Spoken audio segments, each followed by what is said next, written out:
The survivors broke formation and tried to flee, but the human ships were faster. They hunted the Valen vessels down one by one. Part 5. The Reckoning. The space battle lasted 4 hours. When it ended, not a single Valen warship remained. 300 vessels, the pride of the Empire, reduced to atoms floating in the void. Human losses numbered exactly 0. Admiral Myray had expected some resistance. She had expected casualties.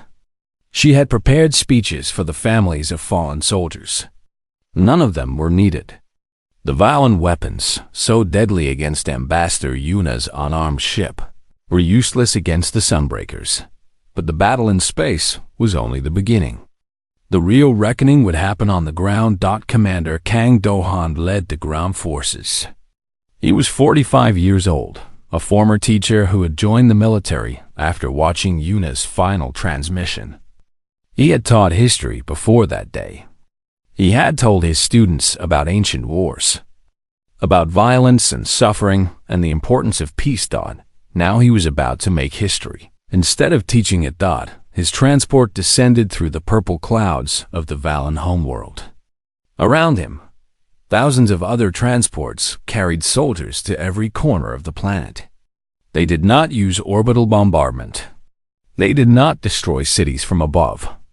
That would have been too quick, too clean. Admiral Myray had given specific orders. The Valen had to see what they faced. They had to experience humanity's response personally. They had to understand in their bones what they had awakened. Do-han's transport landed in the capital city. The streets were empty. The buildings were dark.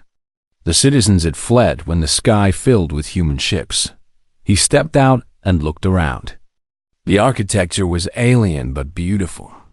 Tall spires reached toward the clouds. Bridges connected buildings at every level. Gardens filled with strange purple plants decorated every corner. We could have been friends, he said to himself. We could have walked these streets as guests. But that possibility died with Ambassador Yuna. Now they walked as conquerors. His soldiers spread through the city. They did not kill randomly. They did not burn buildings or destroy monuments. They were not savages. They had specific targets: military installations, government buildings, weapon factories, and communication centers. One by one, the symbols of Valen power fell. The citizens who remained watched from windows and shadows. They expected death. They expected torture. They expected all the things they had done to other species they conquered. Instead, they saw something strange. Human soldiers moved efficiently, professionally, destroying only what needed to be destroyed. When they encountered civilians, they simply walked past. No violence, no cruelty, just cold, focused determination. Some Valen officials tried to surrender. They came out with their hands raised, offering information, offering treasure, offering anything to survive. Do-han accepted their surrenders, but gave them nothing in return. No promises, no deals, just silence. What will happen to us? One official begged. What do you want from us? Do-han looked at him for a long moment. Ambassador Park asked the same question of your High Commander. She wanted to know what you wanted from humanity. Do you remember what he said? The official shook his head. He said you wanted our world, our resources, our place in the galaxy. Do-han's voice was flat. We want the same from you. Everything you took from others, we will take from you. Every species you conquered, we will free. Every weapon you built, we will destroy. He paused. And when we are finished, the Valen Empire will exist only in history books. A warning to anyone else who thinks kindness means weakness. The campaign lasted 3 months. Not because the Valen resisted effectively, but because humanity wanted to be thorough. Every planet in the Empire was visited. Every military base was destroyed. Every weapon was melted down. The 40 species that the Valen had conquered were freed. Human ambassadors, Real ones, this time protected by warships, visited each world. They explained what had happened. They offered friendship without conditions. They gave aid without asking for payment. Some of these species were angry. They wanted revenge against the Valen, wanted to see their former masters suffer. Humanity understood their rage but did not encourage it. Revenge is poison, Admiral Myre told them. We came here to deliver justice, not to create more monsters. The Valen will live, but they will never threaten anyone again. That is enough. Not everyone agreed, but no one argued. Humanity had proven its power. Its word was law now. High Commander Torek survived the war. Many wanted him dead, but Myre ordered him kept alive. She had special plans for him. He was brought before her in chains, gray skin pale with fear and exhaustion. His robes were torn. His medals had been stripped away. He was nothing now, just an old alien who had made the worst mistake in history. Myre sat across from him in a simple room. No guards, no weapons, no threats. Just two people talking. You destroyed my empire, Torek said. His voice was hollow. You destroyed 11 lives, Myre replied. We simply responded. They were just 12 people. We are billions. Myre leaned forward. Let me tell you about humans, Commander. Let me tell you what you failed to understand. She placed something on the table between them. A small chip. The same chip that Kim Hana had carried through 6 months of darkness. One woman survived your attack. One woman in a tiny pod, floating alone through space. She should have died. Any reasonable calculation would say she should have died. Myre tapped the chip. But she didn't die because she was carrying this. The record of what you did. The proof of your crime. She stayed alive through will alone, through stubbornness, through the human refusal to give up even when everything is lost. She sat back. That is what you never understood about us. We are not just poets and dreamers. We are the species that survives. We survived ice ages and plagues. We survived wars that nearly destroyed our planet. We survived ourselves, which was the hardest challenge of all. Her voice hardened. And when someone hurts us, we do not forget. We do not forgive easily. We wait, and we plan, and we prepare. And then we respond with everything we have. Torek stared at her. What will you do with me? You will live, Myre said. You will be taken to every world your empire conquered. You will stand before the peoples you enslaved and hear their stories. You will learn the names of everyone who suffered under your rule. She smiled coldly. And when you have heard every name, learned every story, understood the full weight of what your empire did, you will be released. Free to live whatever life you can build in the ruins of your power. That is worse than death, Torek whispered. Yes, Myre agreed. It is. 1 year later, the war was truly over.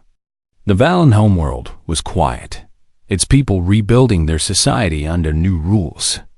The 40 freed species were beginning to recover. The galaxy was at peace. Kim Hana returned to Earth for the first time since her rescue. She stood at the memorial they had built for the Horizon's crew. 12 statues, 12 names carved in stone. Ambassador Yuna was in the center, her face turned toward the stars. Her hand extended in greeting. Hana placed flowers at the base of each statue. Roses, Yuna's favorite. We did it, she said softly. We made them understand. She stood in silence for a long moment, remembering the hope of that first mission, the terror of the attack, the cold darkness of the escape pod, the rage that followed. And now, the strange calm of victory. Admiral Myre joined her at the memorial. The old woman looked tired but peaceful. Her work was nearly done. The galaxy is watching us, Myre said. Other species far beyond Valen space. They saw what we did. They're wondering what kind of people we really are. Hannah nodded. What answer do we give them? Myra considered the question carefully. We tell them the truth. We are dangerous. We are capable of terrible things. We have weapons that can break worlds and darkness in our hearts that we try to ignore. She paused, looking at Yuna's statue. But we are also kind. We dream of peace. We reach out with open hands and hope for friendship. We bring seeds and songs and stories, believing that understanding is possible. She turned to Hannah. We show them both faces, and we let them choose how to respond. If they choose peace, they will find no better friends in all the universe. If they choose war, she didn't need to finish.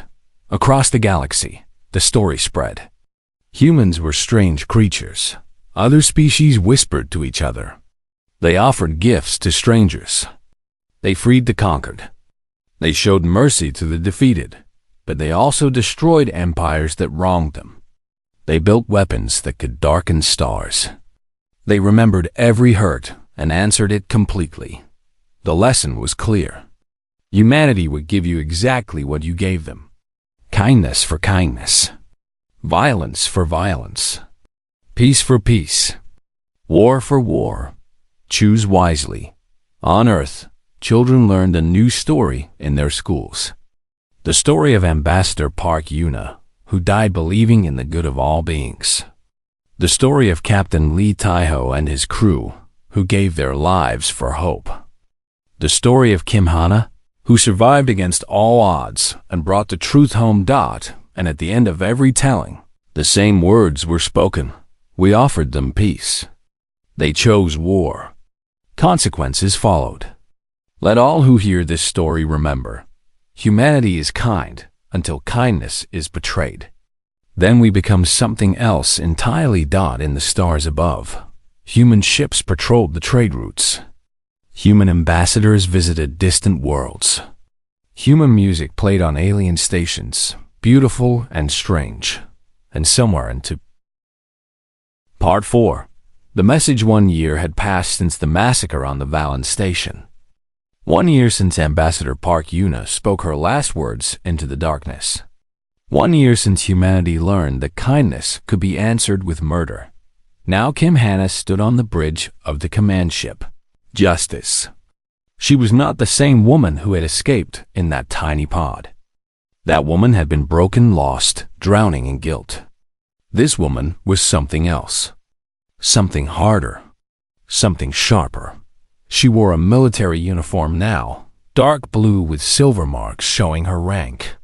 She had trained every day for 12 months, learning weapons and tactics and strategy. She had studied the Valen, memorizing their language, their culture, their weaknesses. Admiral Myra had asked her to lead the communications division. Hannah had accepted without hesitation. She wanted to be the voice that the Valen heard. She wanted them to remember her face. The fleet had traveled for 3 weeks through hyperspace. 312 sunbreakers, 5,000 support ships, and 100,000 soldiers ready to fight. It was the largest military force humanity had ever assembled. Now they were here, at the edge of Valen space, preparing to deliver a message. Admiral Myra entered the bridge. She looked older than she had a year ago. The weight of command had carved new lines into her face. But her eyes were still sharp, still determined. Are we ready? She asked. Hannah nodded. The transmission is prepared. All frequencies are open. Every Valen device in this system will receive it. Myra sat in the command chair and looked at the view screen. The Valen homeworld was visible in the distance, a purple sphere surrounded by orbital stations and defense platforms. Their fleet was already gathering, hundreds of knife-shaped ships forming a wall between humanity and their planet. They've detected us, reported the tactical officer. They're charging weapons. Myra smiled coldly. Let them. We're not here to sneak around. She turned to Hannah. Send the message. Hannah took her position at the communication console. A camera activated, showing her face on screens across the entire Valen system. She took a deep breath and began to speak. This message is for every citizen of the Valen Empire. For every soldier, every official, every child watching in fear. Her voice was calm and clear. The same voice that had trembled with terror a year ago, now steady as stone. 1 year ago, humanity sent an ambassador to your world.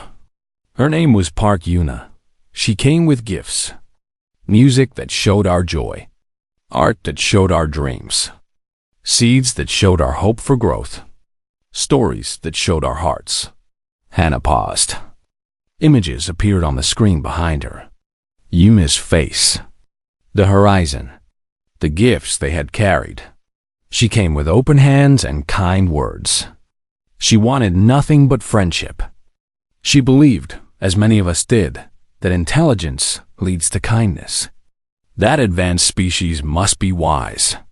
That those who reach the stars must have learned compassion along the way. The images changed. The attack. Captain Taiho falling. The crew dying one by one. Your High Commander Torek called us weak. He looked at our gifts and saw only easy prey. He watched our ambassador offer peace and decided to answer with plasma fire. Hana's voice grew harder. 11 humans died that day. 11 people who wanted nothing more than to shake your hands and learn your names. Ambassador Yuna's last words were recorded. She said, "Remember that we tried. Remember that we were kind." The recording played.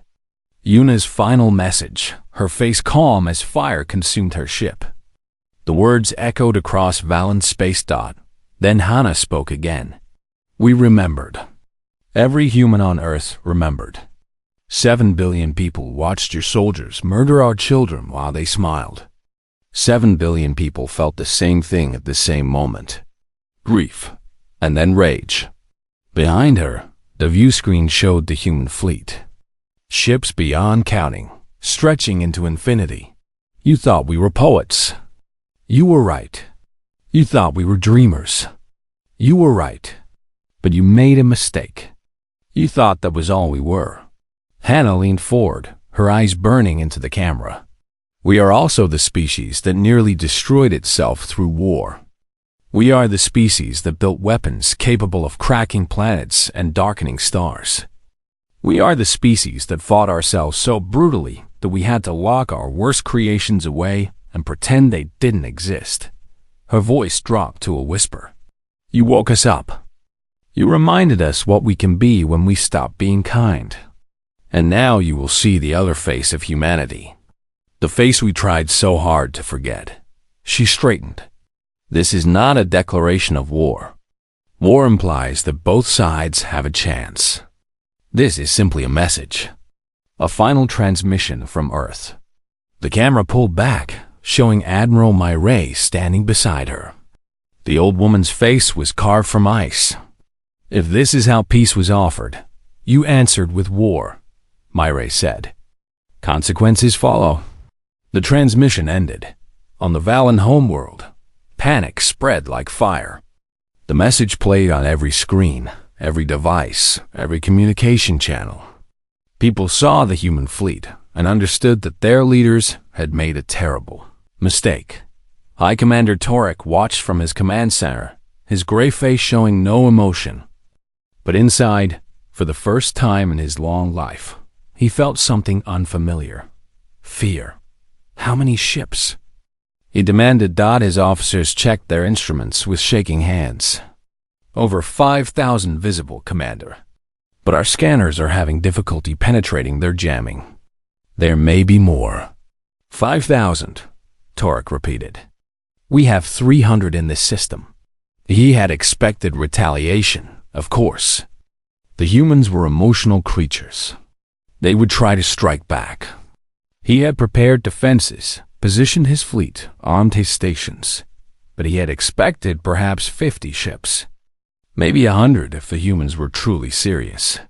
5,000 was beyond anything he had imagined. What class are those large vessels?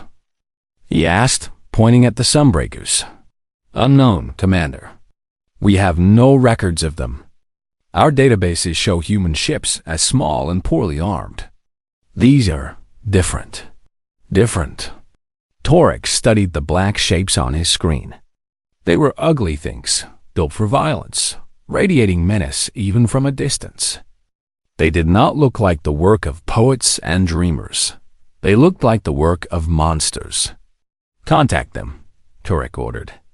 Open a channel. The communication officer hesitated. What should I say, Commander? Tell them we are willing to negotiate. The officer sent the message. The response came quickly, but it was not what Torek expected. It was not words. It was music. Beautiful music. Human music. A symphony of strings and voices, rising and falling like ocean waves. The same music that Ambassador Yuna had brought as a gift. It played for exactly 1 minute. Then it stopped, and a single word appeared on every Valen screen. Remember. Torek understood then. This was not a negotiation. This was not even a war. This was punishment. The humans were playing the music of their dead ambassador before destroying everything the Valen had built. All ships, prepare for battle, he ordered. But his voice had lost its confidence.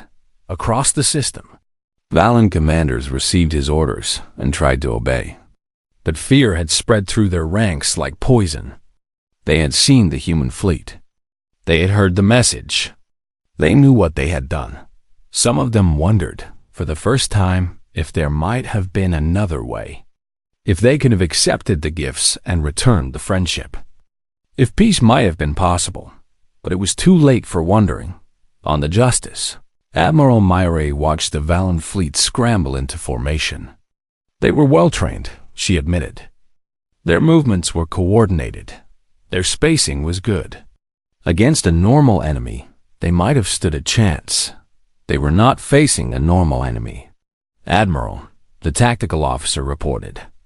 Valen forces are in defensive position. They're charging weapons and raising shields. Myre nodded slowly. She looked at the purple planet on the screen, at the millions of lives that would soon be changed forever. For a moment, she felt tired. So very tired. She had spent her whole life building things, helping people, working toward a better future. Now she was about to destroy more than she had ever created. But then she remembered Yuna's face. That calm, kind face, speaking words of peace, even as fire consumed her. Yuna had believed in the best of humanity. She had died for that belief. Now Myre would show them the rest. All ships, she said quietly, prepare to attack. The fleet moved forward, engines glowing like angry stars. The Sunbreakers led the way, their ancient weapons humming to life after 2 centuries of sleep. Hana stood at her station, watching the screens, ready to record everything. She thought about the escape pod, about the 6 months of darkness, about the chip she had clutched like a lifeline. This was for Yuna, for Tayo, for the 11 who died, believing in something good. Weapons range in 30 seconds. The tactical officer announced. Myre raised her hand. The Valen fleet opened fire first. Thousands of plasma bolts shrieking across the void. It was a powerful attack, enough to destroy 100 normal ships. The Sunbreakers didn't even slow down. Their shields absorbed the fire like water absorbing raindrops. They kept advancing, untouched, unstoppable. The Valen kept firing, and firing, and firing. Nothing worked. Then the Sunbreakers fired back. The first shot was a beam of pure white light. It struck a Valen cruiser and simply erased it. No explosion, no debris, no wreckage. The ship was there, and then it wasn't. The second shot did the same. And the third. And the fourth. Within minutes, half the Valen fleet had ceased to exist. Part 2. The return. The escape pod drifted through empty space for 182 days. Inside, Kim Hana floated in and out of sleep. The pod systems kept her alive, but barely. Food was running low. Water was recycled again and again until it tasted like metal. The air was thin and cold. Hana held the data chip in her hand every day. It was small, no bigger than her thumb, but it contained everything. The peace mission, the gifts, the betrayal, the deaths of 11 good people who only wanted to make friends. She talked to herself to stay sane. She talked to Captain Taiho, even though he was dead. She talked to Ambassador Yuna, even though she was gone. She promised them, over and over, that she would make it home. She would tell everyone what happened. She would not let their deaths be meaningless. On day 182, a light appeared on her scanner. A ship was approaching. Hana's heart pounded. She tried to send a signal, but her communication system had died weeks ago. All she could do was wait and hope. The ship was a mining vessel called the Ironwake. It belonged to a company that collected minerals from asteroids far from Earth. The crew had been working in deep space for months when they spotted the tiny pod drifting alone. Captain Junho was 50 years old and had seen many strange things in space, but he had never seen anything like this. A single escape pod, damaged and frozen, floating in the middle of nowhere. "Bring it in," he ordered his crew. Carefully, they pulled the pod into their cargo bay. When they opened it, they found Hana barely conscious, her skin pale, her body weak. But she was alive. "Get the doctor," Junho shouted. "Now!" The ship's doctor, a young woman named Shin Yunji, worked on Hana for hours. She gave her water, food, medicine, and warmth. Slowly, Hana's eyes began to focus. She grabbed Yunji's arm with surprising strength. "The chip," Hana whispered. "Where is the chip?" Yunji looked confused. "What chip?" "In my hand. I was holding it. Please, I need it." They found the chip on the floor of the pod, where it had fallen when they moved her. Yunji placed it in Hana's trembling hand. Tears ran down Hana's face. "Thank you," she breathed. "Thank you." Captain Junho came to see her when she was strong enough to talk. He sat beside her bed and looked at her with serious eyes. "Who are you?" he asked. "Where did you come from?" Hana told him everything. The horizon, the peace mission, the Valen, the attack, the deaths. She told him about Ambassador Yuna's bravery, about Captain Taiho's kindness, about the seeds and songs they had brought as gifts. Junho listened in silence. When she finished, his face was hard. "We need to get you to Earth," he said. "As fast as possible." The Ironwake changed its course. It abandoned its mining mission and flew at maximum speed toward home. Junho sent messages ahead, warning Earth that a survivor of the horizon was coming with important information. When they arrived at Earth's space station, people were waiting. Military officers, government officials, journalists. The whole world knew that something terrible had happened, but no one knew the details. The original transmission had been damaged. They had seen pieces of the attack, heard fragments of Yuna's last words, but the full story was unclear. Until now, Hana was taken to a medical facility first. Doctors examined her, healed her wounds, and fed her real food for the first time in months. But she refused to rest until she gave them the chip. "Play it," she said. "Everyone needs to see." The video was played for the leaders of Earth first, in a secure room deep underground. Admiral Choi Murray sat at the head of the table. She was 62 years old, with white hair and tired eyes. She had spent her life building Earth's fleet, hoping it would be used for exploration, not war. The video started with hope. Ambassador Yuna explaining her mission. The crew smiling and preparing the gifts. The beautiful approach to the Valen homeworld. Then came the meeting. The cold welcome. The strange conversations, and then the killing. The room was silent as they watched Captain Taiho fall. They watched the crew members try to run. They watched Yuna's final message, her face calm even as her ship burned around her. When the video ended, no one spoke. Admiral Myray stared at the blank screen for a long moment. Her hands were shaking. "They murdered them," she said finally. Her voice was quiet but hard as steel. "We sent them our best, our kindest, our most hopeful, and they murdered them while they smiled." A young officer spoke up. "Admiral, what do we do?" Myray stood slowly.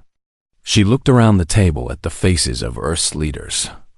Some were crying. Some were angry. Some were afraid. "First," she said, "we show this to everyone. Every person on Earth needs to see what happened. They need to understand." The video was broadcast globally that night. 7 billion people watched it together. In every country, in every language, the story was the same. Humanity had reached out with open hands. The Valen had answered with weapons. People gathered in the streets. They did not riot. They did not panic. They simply stood together, watching the screens, watching Yuna die again and again. Strangers held each other. Enemies forgot their differences. For the first time in human history, every single person felt the same thing at the same moment. Grief, and then rage. Not hot rage, not screaming anger, but something colder, something quieter, something that ran deeper than words. Kim Hannah watched the broadcasts from her hospital room. She saw the crowds gathering outside. She heard them chanting Yuna's name. A nurse came to check on her. The nurse's eyes were red from crying. "How do you feel?" The nurse asked. Hannah thought about it. She felt empty. She felt tired. But somewhere deep inside her, she felt something else growing. Something dark and patient. "I feel ready," she said. The nurse did not ask what she meant. In the days that followed, everything changed. Political parties that had fought for decades suddenly agreed on everything. Countries that had been rivals became allies overnight. Resources that had been hoarded were shared freely. Every factory, every laboratory, every shipyard received the same message from their governments. "Prepare." Admiral Myray called a meeting of all military commanders. She stood before them with Yuna's image on the screen behind her. "For 300 years, Myray said, we have built our fleet for exploration, science, for peace. We told ourselves that we were done with war. We told ourselves that humanity had grown beyond violence." She paused and looked at each face in the room. "We were wrong. We were not beyond violence. We simply had no enemy worth fighting. Now we do." She pressed a button and the image changed. It showed the Valen homeworld, surrounded by their knife-shaped ships. "They think we are weak," Myray continued. "They saw our gifts and thought we had nothing else to offer. They saw our kindness and thought we had no strength. They watched our ambassador die and thought we would do nothing." Her voice grew harder. "They do not know us. They do not know what we have locked away. They do not know what we can become when we are truly angry." She looked at the image of Yuna one more time. Ambassador Park gave her life for peace. We will honor her memory, but we will not forgive what was done to her. We will not forget, and we will not let it go unanswered. The commanders saluted. The decision was made. Humanity would respond. Back in her hospital room, Hannah received a visitor. Admiral Myray herself came to see her. The old woman sat beside her bed and took her hand. "You saved us," Myray said softly. "You brought back the truth. Because of you, we know what we face." Hannah shook her head. "I did not save anyone. I ran. I left them behind. Ambassador Yuna told you to go. She chose to stay so that you could live. Do not waste her gift by drowning in guilt." Hannah looked at the Admiral with hollow eyes. "What happens now?" Myray smiled, but there was no joy in it. Only cold determination. "Now," she said, "we show them who we really are." Outside the window, the night sky was full of lights. Ships were launching, one after another, heading toward the military stations in orbit. The factories were working day and night. The hammers were falling. Earth was waking up. And the galaxy would learn to fear what that meant. Part 3. The Awakening. The moon had secrets. Deep beneath its gray surface, hidden in tunnels carved 200 years ago, humanity kept its darkest memories locked away. These tunnels were called the vaults, and for generations, people tried to forget they existed. Beak Jisoo stood at the entrance to Vault 7. She was 38 years old, a military engineer who had spent her career building things that helped people. Ships that carried families to new colonies. Machines that cleaned water and air. Technology that made life better. Now she was being asked to open a door that held the opposite. Admiral Myray stood beside her, along with a small group of officers. The tunnel was cold and silent. No one had walked these halls in over a century. "Are you sure about this?" Jisoo asked. Her voice echoed in the darkness. Myray nodded slowly. "I wish there was another way. But the Valen did not give us a choice." Jisoo understood. She had watched the video of Ambassador Yuna's death like everyone else. She had cried like everyone else. And she had felt the cold anger growing in her heart, like everyone else. She placed her hand on the scanner beside the vault door. It was old technology, but still working. The machine read her fingerprints, her heartbeat, her eye pattern. Then it asked for something else. "Voice confirmation required," the computer said. "State your name and purpose." Jisoo took a deep breath. Beak Jisoo, Chief Military Engineer. Purpose: unsealing Vault 7 by order of United Earth Command. The door began to open. It was massive, thick as a building wall, made of metals that could survive nuclear fire. As it swung inward, lights flickered on automatically, revealing what lay beyond. Jisoo stepped inside and stopped breathing for a moment. The vault was enormous. It stretched deeper than she could see, filled with shapes covered in protective sheets. Each shape was the size of a building. There were hundreds of them. "What is this?" One of the young officers whispered. Admiral Myray walked forward slowly. Her footsteps echoed. 200 years ago, humanity almost destroyed itself. We had wars that burned whole continents. Weapons that could crack the planet in half. We came so close to the end that we could taste it. She stopped beside one of the covered shapes and pulled the sheet away. Beneath it was a ship, but not like any ship Jisoo had ever seen. It was black as night, covered in sharp angles, built for one purpose only. "When the wars finally ended," Myray continued, "our ancestors made a decision. They would never destroy these weapons. That would be foolish. But they would lock them away, hide them, and pray they never needed them again." She touched the ship's cold surface. "They called this fleet the Sunbreakers. Each ship carries enough firepower to burn a planet. Together, they can darken stars." Jisoo felt sick. "We built these? Humans built these?" "Humans built these," Myray confirmed. "During our darkest time, when we thought the end was coming, we created weapons that could end everything. Then we survived.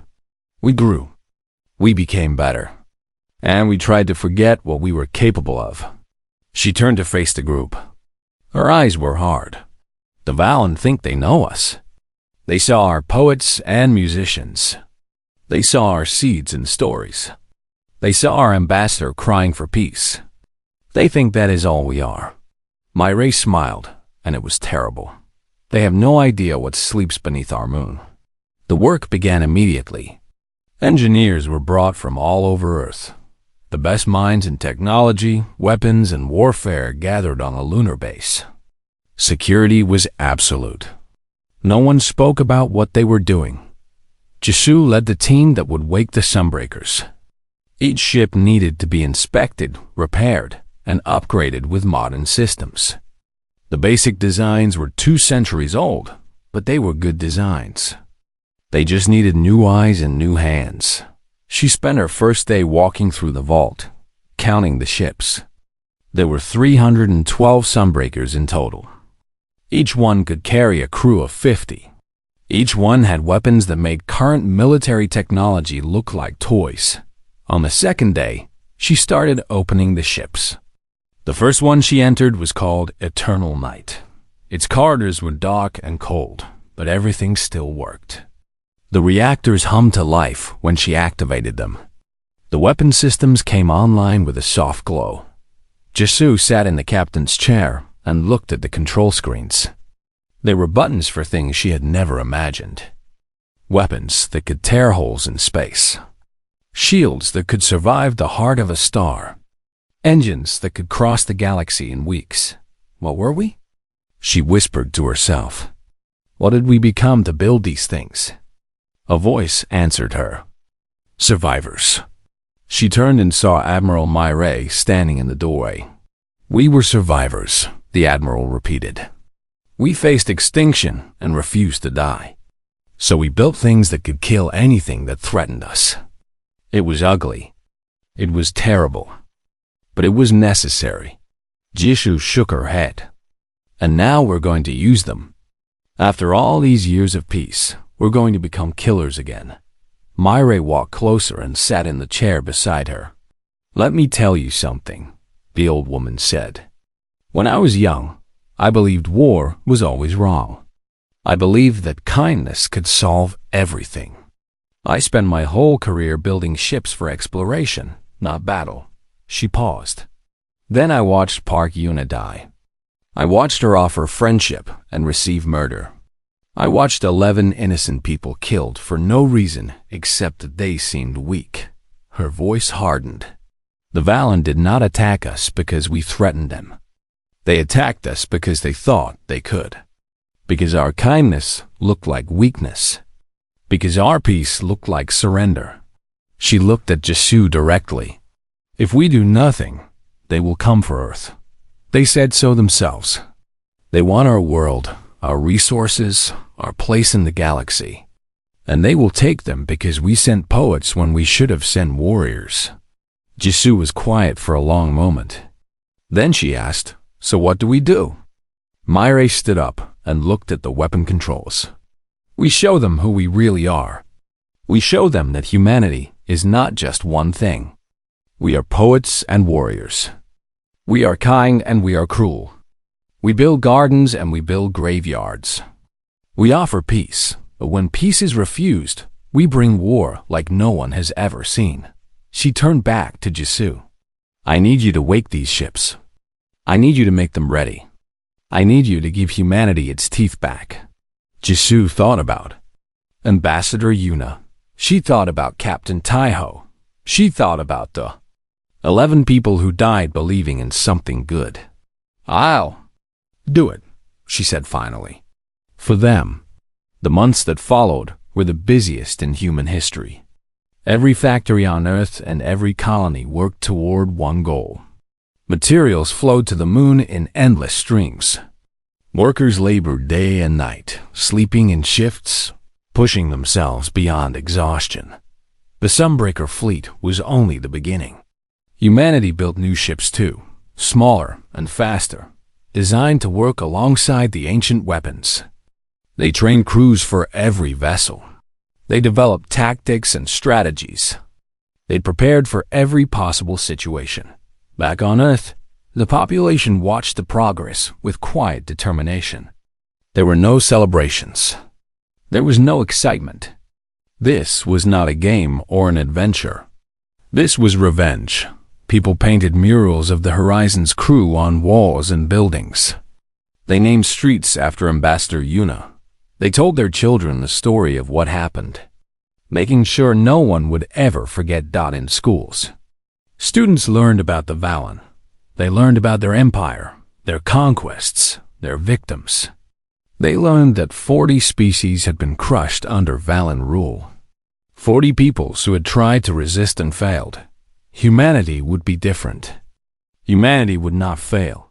Jisoo finished waking the last Sunbreakers 6 months after the vault was opened. She stood on the lunar surface in her suit and watched all 312 ships rise into the black sky. They moved in perfect formation, their dark shapes blocking the stars. Behind them came the new fleet. Thousands of smaller vessels, each one carrying weapons that would have been unthinkable a year ago. Together, they formed an armada that stretched across the void. Admiral Murray's voice came through the communication system. "The fleet is ready," she announced. "All ships report prepared for departure." Jisoo watched them gather and felt something she did not expect. Not pride, not excitement, but sadness. Sadness for what humanity had been forced to become. Sadness for the innocence they had lost. But beneath the sadness, there was something else. Something that felt like justice. "We offered them poetry," she whispered, remembering something Yuna had said. "Now they will receive our other inheritance." The fleet began to move, engines glowing like 1,000 new stars. They were heading toward Valen space. Humanity was coming. Part 1. The offering. The stars looked different from this far away from home.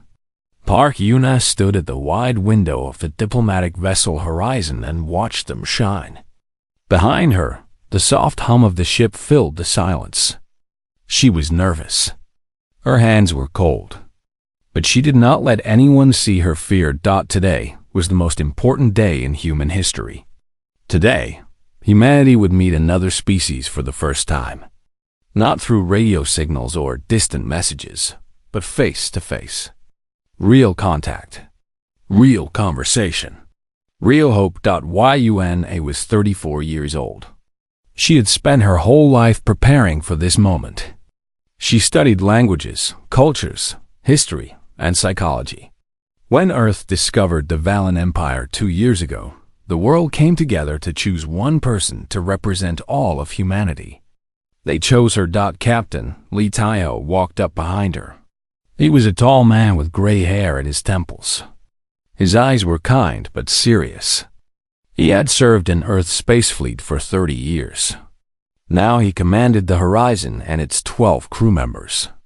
"Ambassador Park," he said softly, "we will arrive at the Valen homeworld in 1 hour." Yuna nodded but did not turn around. "Thank you, Captain." Taiho stood beside her and looked at the stars. "How do you feel?" "Terrified," she said honestly, "but also hopeful. We have waited so long to know if we are alone. Now we have our answer. There is someone else out there. Someone we can talk to." Taiho smiled a little. "The whole world is watching. 7 billion people are holding their breath right now." "I know." Yuna finally turned to face him. "That is why I cannot fail." She walked away from the window and went to the cargo bay. There, carefully stored in special containers, were humanity's gifts to the Valen. She had chosen each one personally. There was music. Thousands of songs from every culture on Earth. Classical symphonies, folk songs, children's lullabies, and modern melodies. There was art, paintings and sculptures and photographs showing the beauty of Earth and its people. There were seeds. Seeds from every continent, representing life and growth and the future. And there were stories. Books filled with human history, myths, legends, and dreams. Yuna believed that if the Valen understood human stories, they would understand human hearts. Kim Hannah entered the cargo bay. She was the communications officer, young and bright, and always smiling. Her job was to record everything and send it back to Earth in real time. "Ambassador Park," Hannah said, "the Valen have responded to our approach signal. They are welcoming us into their orbit." Yuna felt her heart beat faster. What did they say exactly? Hannah checked her tablet. They said, "Welcome, visitors from the distant star. We await your arrival with interest." "Interest," Yuna repeated. "Not excitement. Not joy. Interest." Hannah shrugged. "Maybe their language is different." Maybe interest is their word for happiness. Yuna wanted to believe that. She really did. 1 hour later, the Horizon entered orbit above the Valen homeworld. The planet was large, covered in purple clouds and dark oceans. Cities glowed on the surface, connected by lines of light. It was beautiful in a strange, alien way. The Valen ships came to meet them. They were long and sharp, built like knives. Yuna counted 12 of them, the same number as the Horizon's crew. She hoped this was a sign of respect, not a warning. Captain Taiho opened a communication channel. "This is Captain Lee Taiho of the Earth vessel Horizon. We come in peace. We carry Ambassador Park Yuna, who brings gifts and greetings from all the people of Earth." The response came quickly. A deep voice translated through their computers. "Earth vessel, you may approach the station. Prepare for docking. No greeting. No welcome. Just instructions." Taiho looked at Yuna with worried eyes, but she shook her head. "Different cultures," she whispered. "We cannot judge them by our standards." The Horizon moved slowly toward the Valen station. It was enormous, bigger than any structure humans had ever built in space. Lights blinked along its surface like eyes watching them. They docked without problems. The airlock hissed open, and Yuna stepped forward. She wore her formal ambassador's uniform, blue and white, the colors of earth, sky, and clouds. Behind her walked Taiho, Hana, and 3 other crew members carrying the gifts. The Valen were waiting. They were tall, taller than humans, with gray skin and 4 arms. Their eyes were large and dark, showing no emotion that Yuna could read. They wore robes of black and silver. None of them smiled. None of them moved to greet her. The leader stepped forward. He was the tallest, with marks on his robe that showed his rank. "I am High Commander Torek of the Valen Empire. You are the human called Yuna." It was not a question. Yuna bowed her head slightly. "I am honored to meet you, High Commander. On behalf of all humanity, I bring you our friendship, our respect, and our hope for a future of peace between our peoples." She gestured to her crew, and they brought forward the gifts. She explained each one carefully. The music that showed human emotion. The art that showed human creativity. The seeds that showed human care for life. The stories that showed human dreams. Tarek listened without expression. His dark eyes moved from gift to gift, but he touched nothing. When Yuna finished speaking, there was a long silence.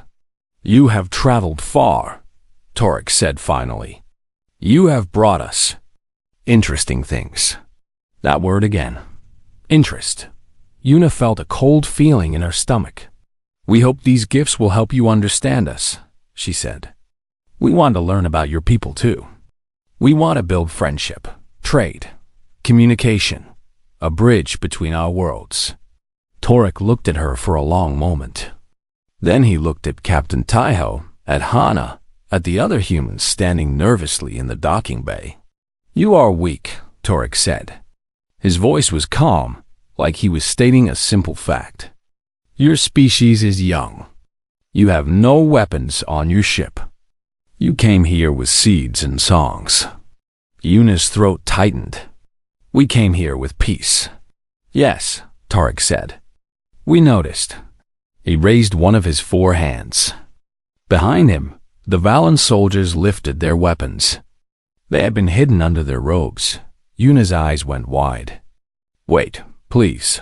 We mean you no harm. We know what you want," Torek interrupted.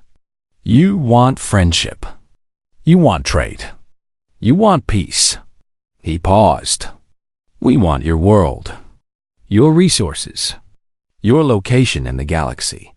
And now we know you cannot stop us from taking them." The first shot hit Captain Taiho in the chest. He fell without a sound. Yuna screamed. She ran toward him, but another shot struck the floor near her feet. The crew members tried to run back to the ship, but the Valen were faster. One by one, they fell. Hana grabbed Yuna's arm and pulled her toward the airlock. Ambassador, we have to go. Tai-ho, Yuna cried. The others. They're gone, Hana shouted. Tears ran down her face. They're all gone. They ran into the horizon. Hana sealed the airlock just as more shots hit the door. On the communication screen, Yuna could see the Valen Station's weapons powering up, aiming at their ship. Hana, Yuna said, her voice shaking. Send the recording. Send everything. Earth needs to see what happened here. Hana nodded and worked frantically at her console. Transmitting now. The first blast hit the horizon's shields. The ship shook violently. Alarms screamed. Yuna fell against the wall. Shields at 40%, the computer announced. Hull breach in sections 3 and 4.